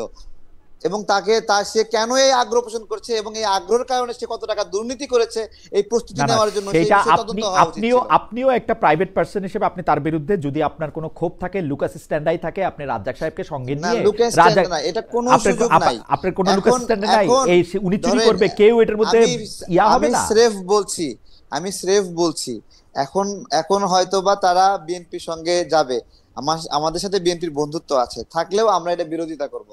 এটা আমরা মনে করি এটা ন্যায় নয়। ঠিক আছে? না না, আপনার ন্যায়ের হিসাব দিয়েই তো পৃথিবীতে একমাত্র ন্যায়ের ডিকশনারি লেখা হবে না। ন্যায় তো নানা ধরনের হইতে কোন পারে। উপদেষ্টা কখনোই নির্বাচন করেনি। উপদেষ্টার নির্বাচন করবে না জনাব তারেক, উপদেষ্টার নির্বাচন করবেন না। উনি যখন পদ ছেড়ে দিবেন তখন তিনি আর উপদেষ্টা থাকবেন না। পদ ছাড়লেও করতে পারবেন না, পদ কেন? ছাড়লেও কেন? কখনো কেন? করেননি। কেন করেননি? করেন নাই? মানে তো আপনি এই অনুরূপ সরকার তো বাংলাদেশে আমরা তো বলতে হাইকোর্টের পারি। বিচারকরা চেয়ার থেকে নেমে ইলেকশন করছে জনাব তারেক রহমান। না না না না, তারপরে এই যে অ্যাটর্নি জেনারেল একটা লোভনীয় পদে আছেন, উনিও নির্বাচনে আমার কাছে মনে হয় দেখাচ্ছেন। বাংলাদেশের না, সব না, অ্যাটর্নি এগুলো জেনারেল উচিত না। নির্বাচন এগুলো- করে আসা উচিত, আমার কাছে এটা মনে হয়। এটা এর আগেও আসছে, না, এরপরও আসছে। আমি মনে করছি এই ধরনের সুবিধাজনক পদে অন্তর্বর্তীকালীন সরকারের থেকে এটা উচিত না। না, না, সেটা আপনি- এটা উচিত না। সেটা এটা আপনি কোনো মনে দলের করছেন। কোনো দলের সমর্থনে থাকলেই সেটা ওকে, ন্যায্য হয়ে যাবে। আপনার জন্য বিএনপি আপনার ঠিক জন্য আছে। আপনার জন্য আমার যে প্রশ্ন ছিল, সেই প্রশ্নটা যদি একটু অ্যাড্রেস করেন। আপনারা যারা নতুন রাজনীতি করতে চান, রাষ্ট্র সংস্কার, রাষ্ট্র মেরামতের জন্য গত 7-8 বছর ধরে আপনার সাথে আমার কথা ছিল। আপনি 2016 সালে আপনি কুমিল্লা বিশ্ববিদ্যালয় থেকে সর্বোচ্চ স্নাতকোত্তর পর্যায়ে ডিগ্রি নিয়েছেন। তারপর থেকে এই 7-8 বছর ধরে আপনি আন্দোলন সংগ্রামে আছেন, রাজনীতি করছেন। রাজনৈতিক সংগঠন পরিচালনা খরচ, কর্মসূচির অর্থসংস্থান নিয়ে আমি সবাইকেই প্রশ্ন করে থাকি। আপনার ক্ষেত্রে আপনি যদি একটু বলতেন যে আপনার দলটা আসলে আপনি কিভাবে এই ব্যয় নির্বাহ করেন, বা এইটার আদৌ কোনো ব্যয় আছে কিনা, আপনি নির্বাচন করলেও বা এই ব্যয়টা কোত্থেকে আসবে, জনাব তারেক রহমান? জি, অনেক ধন্যবাদ। আমাদের রাজনৈতিক প্রক্রিয়ায় একবারে ইনিশিয়ালি শুরু থেকেই এটা পুরাটাই মানুষের দান নির্ভর একটা। আমাদের প্রবাসী ভাইরা দান করতেন, তারপরে শিক্ষকরা, ব্যবসায়ীরা বিভিন্ন বিচ্ছিন্ন ভাবে, এবং একবার ইনিশিয়ালি কোটা সংস্কার আন্দোলনের সময়ের পরবর্তী যে সংকটগুলো আসছে, এটা পুরোপুরি বিকাশ, নগদ অথবা এই ধরনের ক্লাউড ফান্ডিং এর মাধ্যমে আমরা এটা কাজগুলো করেছি। এবং আমাদের গণ অধিকার পরিষদ যখন 2 ভাগে ভাগ হয়ে গেল, তখন আমরা এটাকে তখনও পাবলিক ডোনেশনের উপরেই আমরা নির্ভর ছিলাম। এবং আমি যেটা করতাম, যে আমি সবসময় এটা তালাশে থাকতাম করতাম যে আমার নিজের একটা কর্মসংস্থান থাকবে, সে কারণে একবারে শুরু থেকেই ফল ব্যবসা করতাম। আমি প্রত্যেকটা সিজন আসতো, আমি প্রচুর পরিমাণে ফল বিক্রি করতাম ওকে। বা মধু বিক্রি করি, সেখান থেকেও একটা ফান্ডিং হয়। তো আমি আমার নিজের ফান্ডিং, আমি রাজনীতিতে আমার নিজে ব্যক্তিগতভাবে যা ইনকাম করি তার মেজরিটি আমি রাজনীতিতে আমার সম্পৃক্ত করে ফেলি। পাশাপাশি আমাদের সহযোদ্ধা শুভাকাঙ্ক্ষী যারা আছে তারা আমাদেরকে সাপোর্ট করেন। আচ্ছা, জনাব তো তারেক রহমান, জনাব তারেক রহমান হ্যাঁ, আপনাকে আমরা এটা এটা আপনার হলো লুকানোর কিছু নাই, আমরা মানুষের অর্থ সহযোগিতা নেই। এটা তো রাজনীতি, তো সহযোগিতা নিতে হবে, নিজে নিজে সবকিছু করা যায় নাকি? ওকে। জনাব তারেক রহমান আপনাকে ধন্যবাদ। অ্যাডভোকেট আবু হেনা রাজ্জাককে আমি এবার একটা অন্য বিষয়ে আপনার একটু দৃষ্টি আকর্ষণ করতে চাই।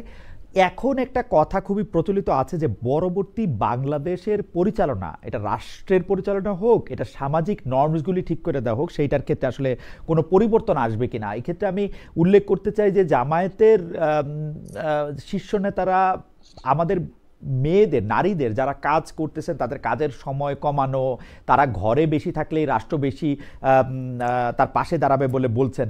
আপনি এটাকে কীভাবে বিশ্লেষণ করেন যে আমাদের মেয়েদের কি আসলে বেশি, মানে কম কাজ করা উচিত, বা একেবারে কাজ না করা উচিত, না পারলে রাষ্ট্র তাকে টেক কেয়ার করা উচিত? এই ক্ষেত্রে আপনার অবস্থান কি, মানে আপনি কি মনে করেন যে এটা কি হওয়া উচিত?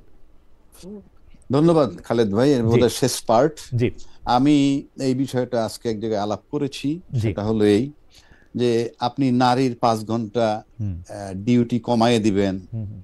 প্রশ্ন হলো ডিউটি কমাই দিয়ে কি আপনি পুরা বেতন দিবেন কিনা, দিলে কোন বিধানে দিবেন, আবার তারা কি তাদেরকে কমাবেন কেন, তার ডিউটি কমাইতে হবে কেন, এটা কি আপনার কোনো লোভনীয় কিছু? আমার কথা সিম্পল, আপনি এখন পরিষ্কার আপনার স্ট্যান্ড নিতে হবে। জামাত সম্পর্কে এমনি মানুষের ধারণা আছে এই যে তারা ক্ষমতায় আসলে পরে নারীদের ড্রেস কোড পর্যন্ত পাল্টে যাবে, তাদের চলাফেরার উপরে রেস্ট্রিকশন আসবে, এই সমস্ত ধারণাগুলো কমপ্লিটলি আছে এবং সেটা তারা এখন পর্যন্ত রিমুভ করতে পারে নাই এবং তাদের সেটা পারতে হবে। নাম্বার 1। নাম্বার 2 হচ্ছে, খুব সহজ বাংলায় যদি বলি, এ তো হাডুডু খেলা না, এ শহীদুদ্দিন ঠ্যাং ভাঙ্গার ষড়যন্ত্র। এই 5 ঘন্টা ডিউটি কমাই দিয়ে কি তাদেরকে ঘরে ঢুকানোর পদ্ধতি কিনা, এটাও আমাদেরকে বিবেচনায় নিতে হবে। এবং এটা যদি হয়, আমি ডেফিনেটলি এটা সিরিয়াসলি অপোজ করি। কারণ পৃথিবীতে আপনি এই জায়গায়, পৃথিবী এই সিস্টেমে চলবে না। আপনার এখন আরো একটা কথা বলি, আপনি জামাত নমিনেশন দিচ্ছে কতজন আমি জানি না, অ্যাকুরেট সংখ্যাটা জানি না, বিবেচনায় নিতে হবে আমাদের যে ইলেকশন কমিশনের বিধান না কোন বিধান আছে যে 33% নারী থাকতে হয়। তো 33% নারী আপনার মূল দলে আছে কিনা সেটা তো আমার গণনা করে বের করা সম্ভব না। এটা জাজ করার ক্ষেত্রগুলো হলো কমিটি, মনোনয়ন। সেক্ষেত্রে মনোনয়ন যে দিছেন তাতে কত পার্সেন্ট দিছেন, 33% দিছেন কিনা, 1 নম্বর। 2 নম্বর, যদি না দিয়ে থাকেন তাহলে আমি অবশ্যই সেটা অপোজ করি যদি বিধানটা থেকে থাকে। 2 নম্বর আসি, আমরা বিএনপি কেও দেখেছি যে আমরা যদি জামাতের সাথে কম্পেয়ার করি, অবশ্যই আমরা বিএনপি কে জামাত ভাববো না, কিন্তু বিএনপি যে 237টা আসন দিছে তার যদি 33% আমি নারী ধরি তাহলে 70-75টা নারী নমিনেশন দেওয়ার কথা, কিন্তু সেটাও হয়নি। সুতরাং নারীর ব্যাপারে কিন্তু সবাই মুখে যাই বলুক না কেন, ভিতরে বোধহয় নারীদেরকে একটা অবহেলার দৃষ্টিতে দেখা হয়। তা না হলে আপনার 237টা আসনের মধ্যে এই মাত্র 10টা না 11টা কেন? আর জামাতেরটাও পরিষ্কার করতে হবে তাদের নারী আসন কতজন দিছেন, এবং আমার কাছে মনে হয় না 33% দিছেন বিদায়। আর এই যে 5 ঘন্টা তাদের ডিউটি কমাই দিবেন, আমি কোনোভাবেই এটার সাথে একমত নই। কারণ আমি কেন নারী পিছিয়ে রাখবো, রাখার তো কোনো কারণ নাই। এবং এটা উনি যদি সস্তা কিছু করে থাকেন সেটাও ভুল করছেন, and if it is a fact সেটাও ভুল করছেন। এবং আপনি যদি 5 ঘন্টা ডিউটি কমাই দিয়ে তারা টাকা পুরো দিবেন যদি থাকে, সেটাও আপনার কিন্তু একটা বৈষম্যর ব্যাপার। যেভাবেই যান কোনোভাবে এটা গ্রহণযোগ্য নয়। আমি কি বুঝাতে পারলাম? অ্যাবসলিউটলি। আমি একদম এই প্রসঙ্গে জনাব তারেক একটু কথা বলবেন। জি, আমরা একদম শেষ পর্যন্ত বলেন জনাব তারেক। না, আমি আসলে 13 তারিখের একটা বিষয়ে মতামত রাখতে চেয়েছিলাম, সুযোগ পাইনি। জি বলেন, সুযোগ দেন। বলেন। জি, প্রথমত আওয়ামী লীগের বিচারটা জামাত করুক, এটা আমি কখনো চাই না। আমি খুব করে পর্যবেক্ষণ করেছি যে এখানে আসামি পক্ষের আইনজীবী এবং রাষ্ট্রপক্ষের আইনজীবী, এখানে জামাতের আধিক্য বা ব্যাপক রয়েছে। যদি এরকম হয় তাহলে বিষয়টা এরকম আসে যে 1971 সালের প্রতিশোধ নিচ্ছে নাকি জামাত। তো আমি এটা চাই না। আর 13 তারিখের যে বিষয়টি আসছে যে আওয়ামী লীগ সক্রিয় হচ্ছে বিভিন্ন বিষয়ে, বিভিন্ন জায়গায় আগুন লাগছে, তো ধরে নেন আওয়ামী লীগ এই জায়গায় আগুন লাগাচ্ছে, ধরুন আপনি আওয়ামী লীগ আগুন লাগাচ্ছে, কিন্তু আওয়ামী লীগ তো অদৃশ্য, তাকে বিভিন্ন নিষেধাজ্ঞা দিয়ে বা কার্যক্রম স্থগিত করে অদৃশ্য করে রেখেছেন। আপনি কি গায়েবের কোনো বিচার করতে পারবেন?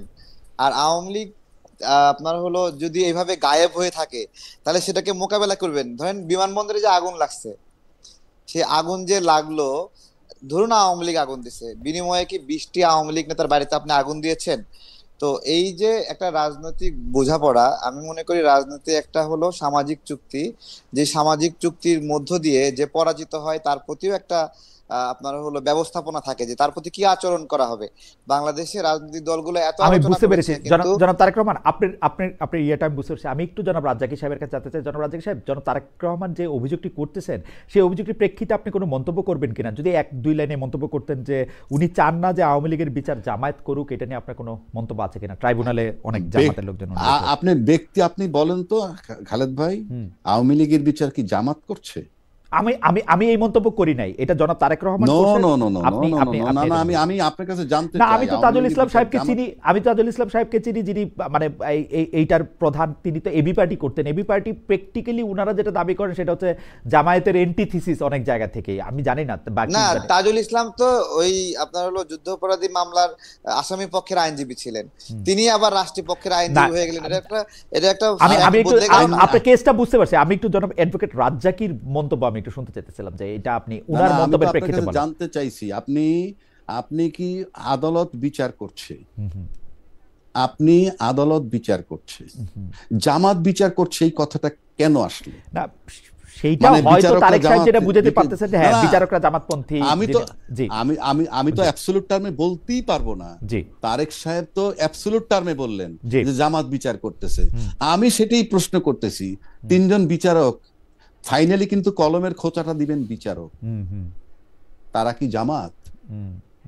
তারেক সাহেব, আপনি এক কি নম্বর। তারেক সাহেব এটাকে আপনি প্রশ্ন উত্তর দিবেন? তারা কি জামাত, যারা বিচারক আছেন তিনজন বিচারক না, ট্রাইব্যুনালে? আমি যে অবজারভেশন থেকে বলছি, সেটা আইজিপি মামুনের আইনজীবী বলেন, তারা তো জামাতপন্থী। অন্তত বিভিন্ন বিষয়ে এখানে জামাতের আধিক্য এবং জামাতের ব্যাপক প্রভাব আছে। এবং আমার কাছে এই ফ্যাক্ট মনে হচ্ছে যে জামাত আওয়ামী লীগের বিচার করছে। তো এইটা জামাতের আওয়ামী লীগের বিচার করা উচিত না বা অধিকার নাই, কারণ সেটা যদি হয় তাহলে এটা 71 প্রতিশোধ এরকম একটা আমার মনে হয় যে আপনার বাস্তবতা মন্তব্যটা আসবে। আমি বুঝতে পারছি। জনাব রাজ্জাক, আপনি জি যদি জি আপনার জি মন্তব্যটা করতেন, যে আপনার কাছে আপনি না না, আপনি- আমার কাছে মনে হয় তাইলে তো ওই যে দলবিহীন যে জনগণ আছে আমাদের দেশে, মানে সব মানুষ তো দলের সাথে সম্পৃক্ত না, সেই দলবিহীন জনগণের ভিতর থেকেই আনতে হবে বিচারক, না না আনতে না না, হবে আমি আমি আমি একটু জনাব তারেক সাহেবের আনতে প্রশ্নটা হবে। একটু রিফ্রেশ করি। জনাব রাজ্জাক, সেটা আমি কি তারেক উচিত না? তারেক সাহেবের বিচারক প্রশ্নটা আমি একটু কি রিফ্রেশ করি। দল নিরপেক্ষ ব্যাপারটা হওয়া হচ্ছে উচিত কি, না? আওয়ামী লীগের নেতৃবৃন্দের, শেখ হাসিনা সহ অন্যদের বিচার করার ক্ষেত্রে কি বেছে বেছে যারা শেখ হাসিনার কাছে ভিকটিম হয়েছেন, বিশেষ করে এই ক্ষেত্রে জামাতে ইসলামীর লোকজনই আনা হয়েছে কিনা, যেটা তারেক সাহেব মনে করতেছেন যে এটা ন্যায় বিচারে পরিপন্থী হইতে পারে? আমি কিন্তু আপনাকে বলছি, আপনি বলেন কোর্ট বিচার বিভাগের উপরে না, প্রশ্নের ইয়াতে আপনি প্রশ্ন করলে তো আমি প্রশ্নের এগেইনস্টে প্রশ্ন করলে তো আমি কেন, আমি আপনার কাছে জানতে চাইছি, বলতে পারবো না, আমি আপনার কাছে জানতে চাইছি। আপনি বলেন যে হয় নাই, আমি আপনার কাছে বিচারকগুলো জামাতের কিনা, বিচারকগুলো জামাতের কিনা, এই তো আমরা ঠিক আছে। আমরা বলি, শুনেন আচ্ছা, একটা এটাই কথা বলি বলছি। খালেদ ভাই, শুনেন, আমি বলি, আমরা আমাদের জায়গাটা কোথায় নিছি জানেন? আমরা যারা মুক্তিযোদ্ধা ছিলাম 71 সালে, মানে আমি আমার রূপকর্তে বলছি, রাইট, যারা মুক্তিযোদ্ধা ছিলাম তাদের জন্ম কিন্তু সব পাকিস্তানে, এবং মুক্তিযুদ্ধের পক্ষের শক্তি যারা দীর্ঘদিন দেশ শাসন করার পর কিন্তু দেশ ছেড়ে চলে যেতে হয়েছে। কেন যেতে হয়েছে সেই আলাপের কোনো দরকার নেই। আর আজকে যারা স্বাধীনতার পরে জন্ম নিছে তাদেরকে আমরা রাজাকার বলছি। মানে আমার কাছে সূত্রটা কি, মানে আপনি যে বলতেছেন, আপনি অ্যাকশন দেখেন না। রাজ্জাকি ভাই, না না, আমি বলি তারেক ভাই, আমার বড় ভাই, শুনেন, আপনি আমার বড় ভাই, জাস্ট 30 সেকেন্ড সুযোগ দেন যদি। আচ্ছা আমি 30 বলি, সেকেন্ড সুযোগ দেন, আমি বলি 30 সেকেন্ড, 30 সেকেন্ড, আচ্ছা বলেন 30 সেকেন্ড। জি জি, হ্যাঁ, দেখেন আমাদের বয়সের যুবকদেরকে রাজাকার বলা হয় না, বলা হয় যে বলে যে গোলাম আজমের বাংলা স্লোগান দেয়, তাকে ওই একই ধরনের ট্যাগিং করা হয়। যে কিন্তু গোলাম আজম তো নিজে কখনো এই বাংলাদেশ চাননি, সে বলেওনি কখনো আমার সোনার বাংলা বা এই বাংলা আমার, না না, তাই না? সেজন্যই কিন্তু না না, আমি একটু অ্যাডভোকেট রাজ্জাকির আমরা একটু অ্যাডভোকেট রাজ্জাকের যে জাতীয় সঙ্গীত গাইতে বাধা আর্গুমেন্টটা আমি দিচ্ছে, শুনতে তাকে আপনি কি চাইতেছি। বলবেন বলেন? আর্গুমেন্টে কি মানে জাতীয় যারা যারা জাতীয় স্বাধীনতার সঙ্গীত পরে গাইতে জন্মাইছে যে তাদেরকে মানে সেইটা নিয়ে আপনি মানে মানে তাদের আমি জন্মানোটা যেহেতু না, না, পরে না, সেটা বলতে না, চাইতেছে। না না আমি বলি হ্যাঁ, আপনি যদি argument কি? মুক্তিযোদ্ধা রাজাকারের সঙ্গে আজকে আনতে চান, হ্যাঁ, আমি এটা আমার কিন্তু এটা হাইপোথিসিস বা একাডেমিক বলতে পারেন। জি জি বলেন। 71 সালে যারা রাজাকার ছিল হ্যাঁ, তারা কি, তারা ছিল তখন যারা স্বাধীনতা চেয়েছে তাদের বিরুদ্ধে, হুম, এবং যারা পশ্চিমারা আমাদেরকে গুলি করে মারছে তাদের পক্ষ অবলম্বন করছিল রাজাকাররা। হুম, এবং তখন তো সেটা পাকিস্তান ছিল, দুইটা দেশ ছিল না। হুম, দুইটা দেশ তো হলো 71 সালের 16ই ডিসেম্বর। হুম। একটা দেশের মধ্যেই কিন্তু জি, পাকিস্তানি আপনি যদি সরকার, আপনার মানে আর্গুমেন্টটা পশ্চিম- দিতেন যে আমি আর্গুমেন্টটা কি? শেষ করি, জি আমি জি দিচ্ছি তো। বলেন। তাই পাকিস্তান সরকার তখন যাদেরকে মারছে তারা কিন্তু পাকিস্তানের নাগরিককেই হত্যা করছে, মানে স্বাধীন পাকিস্তানের নাগরিককেই হত্যা করেছে। ওকে। এবং সেই হত্যাকে যারা সমর্থন করেছে হুম, তারা হইল রাজাকার। হুম, আজকে যদি বাংলাদেশের 2024-এর ঘটনা আপনি আনেন, তাহলে এই সরকার বসে কিন্তু এই স্বাধীন দেশের স্বাধীন নাগরিককে হত্যা করেছে। সেই স্বাধীন নাগরিককে হত্যা করার পরেও তখনকার মিডিয়ায় যারা যারা ওই সরকারকে সমর্থন করেছিল তাদেরকে অবশ্যই এই যুগের এই সময়ের রাজাকার বলতে হবে। আর Fine. তখন যারা ওই ফ্যাসিস্ট সরকারের বিরোধিতা করছে, সে যদি রাজাকারের নাতিও হয়ে থাকে, সে এই সময়ের মুক্তিযোদ্ধা। ওকে। মানে আপনি এইভাবে সংজ্ঞায়নটা করতে চান, তাই তো? ডেফিনেটলি, কারণ আপনি কি দুইটা সময় কিন্তু স্বাধীন দেশের লোকেরা সরকার হত্যা আপনি কি করেছে। জামায়াতে ইসলামী বাংলাদেশের রাজনৈতিক ইতিহাসে যে জামায়াতে ইসলামী ফ্যাক্টরটা আছে সেটাকে এইভাবেই ডিল করতে চান? নো, ওটাকে আমি এভাবে নিচ্ছি। আমি বলছি দুইটা স্বাধীন দেশেই শেষ, সরকার শেষ। স্বাধীন লোকরা হত্যা করেছে। ওকে। দুইটা স্বাধীন দেশে সরকার স্বাধীন দেশের লোকরা হত্যা করেছে। বাংলাদেশের fine. সরকারও দেশের স্বাধীন স্বাধীন স্বাধীন সাধারণ মানুষ এই দেশের লোকরে হত্যা করেছে। ওকে। এবং Then- তখন যে যারা এই হত্যার পক্ষপাতিত্ব করেছে সেটাকে আপনি কিভাবে নেবেন? আচ্ছা আচ্ছা আচ্ছা, না না সেইটা আপনার সংজ্ঞা আমরা বুঝতে পেরেছি। জনাব তারেক, আপনি আমরা একদম শেষ পর্যায়ে আছি। আমরা আমি এই বিষয়ে একটু বলছি। জি একটু বলেন। একটু বলছি। জি জি। হ্যাঁ, দেখুন আপনার হলো জামাত যেটা করেছে বাংলাদেশের জন্মের বিরোধিতা করেছে, এবং তারা এই যে রং, এই যে রং। আচ্ছা ঠিক আছে, রং হতে পারে, আপনি বলেন। আমি কি বলছি? কিন্তু জনাব তারেক আমি জিনিসটা বলি, জনাব তারেক আমি জিনিসটা যেটা বলি, হ্যাঁ, আমি আমরা এই প্রসঙ্গটাতে কেন আসলাম? আজকে তো জামাত ইসলামী কেউ আমাদের সঙ্গে নাই। না ওই যে বিচার থেকে আসছি, বিচার থেকে আসছেন। আচ্ছা ঠিক আছে, আসলেন কেন? জামাতের করা উচিত না। ঠিক আছে, আপনি তাহলে আপনার বক্তব্যটা শেষ করেন, আমরাও একটা হ্যাঁ, আওয়ামী লীগের বিচার না, আমি বলছি দুটার একটা পার্থক্য আছে। আওয়ামী লীগ নিজে ক্ষমতায় থাকার জন্য কিছু মানুষকে হত্যা করেছে, কিন্তু জামাত তো এই দেশের ক্ষমতা, এই দেশের মানুষের ক্ষমতা, জনগণের ক্ষমতা পাকিস্তানের হাতে তুলে দেওয়ার জন্য লড়াই করছে। দুটোর তো পার্থক্য আছে। ওকে, আপনি কি আর নতুন কোনো বক্তব্য আছে? এখানে তো শেখ হাসিনার কাছে ক্ষমতা রাখার জন্য না কিন্তু আমার প্রশ্ন হচ্ছে অ্যাডভোকেট রাজ্জাকে আমার প্রশ্নটা হচ্ছে জামাত যে এখন ভাই ক্ষমতা জামাত টানতেছেন কেন আমাদের এই আলোচনাতে? এটা আচ্ছা ঠিক আছে, উনি জামাতটাকে টানতেছিলেন, জামাতে ইসলামীর লয়াররা বা বিচারকরা আওয়ামী লীগের বিচার করতেছেন কিনা সেই ক্ষেত্রে বিচারকরা জামাতের কিনা? হ্যাঁ, বিচারকরা জামাতের কিনা? বিচারকরা জামাতের কিনা? আচ্ছা, বিচারকরা জামাতের কিনা এটা বলতে আমি ভয় পাচ্ছি। ঠিক আছে, এটা আমরা এই আলোচনার মধ্যে আমরা নাই। তবে আমি জনাব তারেক রহমান আপনার কাছ থেকে আশা করব যে আপনি যখন যে বিষয়ে কথা বলবেন সেই বিষয়ে আপনার আসলে সম্যক একটা জায়গা থাকবে। আমি শেষ করতে চাই জনাব তারেক রহমান, আপনি আসলে বাংলাদেশের রাজনীতি, সামাজিক নর্মস এবং অর্থনৈতিক কোডগুলি আসলে কি দেখতে চান, এইটা যদি আমাদেরকে কথা বলেন। সেই ক্ষেত্রে আমাদের আলোচ্য বিষয় হচ্ছে যে আমাদের আসলে পার্লামেন্টের ডিবেটটা কেমন হবে, কে আসলে ক্ষমতা করবে, নারী পুরুষ শিক্ষা সেগুলির ক্ষেত্রে কি হবে। অ্যাডভোকেট রাজ্জাক কিন্তু স্পষ্ট বললেন যে জামাতে ইসলামী যেরকম বলতেছে যে 5 ঘন্টা করবে, কাজের ক্ষেত্র কমাই দিবে, নারীদের ক্ষেত্রে সেটা তিনি একেবারেই সমর্থন করেন না এবং একেবারেই তিনি এদিকে যাইতে চান না। আপনার অবস্থানটা আমরা একটু শুনতে চাই, তারপর আমরা অ্যাডভোকেট রাজ্জাকের কাছে শুনবো। আমি মনে করি জামাতের যে স্টেটমেন্ট নারীদের বিষয়ে, যে নারীদেরকে হলো কর্মঘণ্টা কম দেবে, বেসিক্যালি তারা কর্মের পরিবেশ থেকে নারীকে দূরে রাখতে চায়। এটা হলো আমার কাছে যেটা মনে হয়। হুম। এবং তারা কিন্তু সেটা পরে আবার সাইন দিল ওইটা ভাবে যে নারীরা ঘরে কাজ করলে তাদেরকে সম্মানিত করা হবে। তো আমাদের এখানে নারীদের মূল সংকটের জায়গায় কিন্তু নারীদের ক্ষমতায়নের জায়গা থেকে যে তাদের অর্থনৈতিক সমস্যা, তারা ইনসিকিউর ফিল করে, যেটা একটা পশ্চিমা দেশে অথবা কল্যাণ রাষ্ট্রে একটা নারী তার অর্থনৈতিক নিরাপত্তা পায়, আমাদের এখানে অর্থনৈতিক নিরাপত্তা না পাওয়ার কারণে কিন্তু তারা দীর্ঘদিন জি। ঘরে নির্যাতিত হওয়ার পরেও সেখানেই পড়ে থাকে এবং আঁকড়ে ধরার চেষ্টা করে। তার এখানে ছাড়া যাওয়ার কোনো উপায় নাই, সে তার বাবার বাড়িতে যেতে পারে না, কোথাও যেতে পারে না, তার কোনো পুরো দুনিয়া তার জন্য ব্ল্যাঙ্ক আউট হয়ে যায় যখন সে ডিভোর্সের সম্মুখীন পড়ে।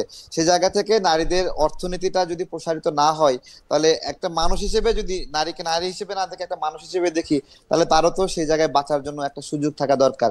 কিন্তু একটা নারী যখন বিধবা হয়ে যায়, দেখবেন যে সে সমাজে সবচেয়ে অসহায় একটা জায়গায় পড়ে যায়। সে তাকে নিয়ে বিভিন্ন জন টানা হেচড়া করে, বিভিন্ন জন দয়া দাক্ষিণ্যে বাঁচতে হয়। নারীর জন্য এই অবস্থা আমি এটা কামনা করি না। ওকে। এবং সংসদে এবং যে সংস্কার কমিশনে যে আলোচনা হয়েছে, সেখানে নারীর মিনিমাম প্রতিনিধিত্ব ছিল না। আমাদের সংগঠন থেকে একজন ছিল, আর হলো ওই যে আমাদের আসম আব্দুর রব ভাইয়ের ওয়াইফ, উনি আসতো। এছাড়া এই কমিশনে নারীর কোনো প্রতিনিধিত্ব ছিল না। এবং আমার কাছে আশ্চর্য লাগছে, নারীর বিষয়ে সিদ্ধান্ত নিচ্ছে, সেখানে নারী কোনো মতামত দিচ্ছে না এবং সেখানে পুরুষরা সব মতামত চাপাই দিচ্ছে। এটাই সব আমার মনে হয় যে ছিল। জনাব তারেক রহমান, আপনার বক্তব্যের জন্য আপনাকে ধন্যবাদ। অ্যাডভোকেট রাজ্জাকি, আপনার কাছ থেকে আমি একটু শুনতে চাই যে আপনি আসলে বাংলাদেশটাকে আসলে কেমন দেখতে চান এবং সেই বাংলাদেশটা ক্ষেত্রে কি কি জিনিস অবশ্য পালনীয় বলে আপনি মনে করেন। অ্যাডভোকেট আপনি রাজ্জাকি। যদি আমাকে অ্যাট এ গ্ল্যান্স বলেন, আমি প্রথম কথা হলো আমি বাংলাদেশকে একটা রাষ্ট্র হিসেবে দেখতে চাই। যদি বলেন যে এখন রাষ্ট্র কি, আবার বাংলাদেশের মানুষ, আমার ডেভেলপমেন্ট তো দরকার আছে, তার আগে দরকার তিনটা বিষয় খুবই মারাত্মক, আমার চেয়ে আপনারা ভালো বোঝেন। মানুষের ব্যক্তির, মানুষের জান, মানুষের মাল, মানুষের বাক স্বাধীনতা, মানুষের স্বাধীনভাবে চলাফেরার কথা ক্ষমতাটা, যেটা আমরা দীর্ঘ 53 বছরে আজ পর্যন্ত এস্টাবলিশ করতে পারিনি। সুতরাং দেশকে আগে রাষ্ট্র বানাতে হবে। আর রাষ্ট্র বানানোর একটা সবচেয়ে সস্তা যে কথাটা বললাম, সহজ যে কথাটা, সেটা হলো এই মানুষের জানমালের নিরাপত্তা, স্বাধীনভাবে চলাফেরার নিরাপত্তা এবং তার কি বলে স্বাধীনভাবে চলাফেরার কথা এবং তার বাক স্বাধীনতা এনশিওর করতে হবে। এবং এনশিওর করলে রাষ্ট্র, একটা দেশ একটা রাষ্ট্র হবে। আগে দেশটাকে রাষ্ট্র বানানো হোক, তারপরে চিন্তা ভাবনা। আর রাষ্ট্রের কতগুলো বেসিক জিনিস থাকবে যেগুলো কখনোই পরিবর্তন হবে না। রাষ্ট্রের ফরেন পলিসি, রাষ্ট্রের প্রতিরক্ষা নীতি, রাষ্ট্রের অর্থনীতি চেঞ্জ হইতে পারে বিভিন্ন জনের বিভিন্ন চিন্তায়, কতগুলো বেসিক জায়গায়। যেমন আমার সার্বভৌমত্ব এখন পর্যন্ত কমপ্লিট হয় নাই। একটা স্বাধীন দেশে যখন 57 জন সেনা অফিসার মরে যায় আর বাকি সেনারা বসে থাকে চুপচাপ, এটা সার্বভৌমত্ব হ্যাম্পার। স্বাধীন দেশে যখন 10 লাখ রোহিঙ্গা ঢুকে যায়, গোটা দেশ নীরব থাকে, এটা সার্বভৌমত্বের ব্যাপার। সবকিছু দিয়ে আনেন, তাহলে এইভাবে চিন্তা করতে, দেশকে আগে রাষ্ট্র বানান। কিভাবে বানাবেন সেটা, এখানে চলে শুধুই ক্ষমতার লড়াই, কোনো শর্ত নাই, শুধু ক্ষমতায় যাব এবং গোজামিল দিয়ে আমি ক্ষমতায় যেতে চাই। আমার অ্যাডভোকেট আবু হেনা রাজ্জাকি এবং জনাব মোহাম্মদ তারেক রহমান, আপনাদের দুজনকে অনেক ধন্যবাদ। অনেকগুলি প্রশ্নের এবং আলোচনার উৎসের ক্ষেত্রে আপনারা মনোযোগ দিয়েছেন, আপনাদের মতামত দিয়েছেন। আমরা দর্শকরা